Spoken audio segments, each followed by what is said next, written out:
To insert lights, I recommend going to 3D view, and if you have a 2-story building or higher, go over to the side and check your section box.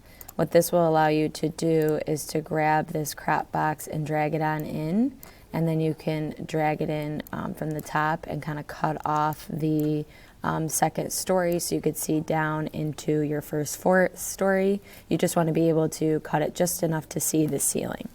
However, I have a single-story building, so I'm actually just going to turn off my section box, and all I need to do is hide my roof, and that's going to allow me to see my ceiling. So then I'll go to my top-down view,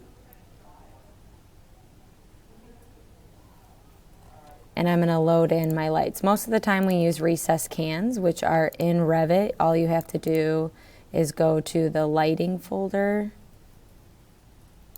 architectural, internal, and then the downlight recessed can. So I already have it loaded, so I got to find it over here. And then once you put in your can lights, these should be anywhere between 4 feet to 6 feet apart from one another. And you like to keep them in a nice row, as you see I have above.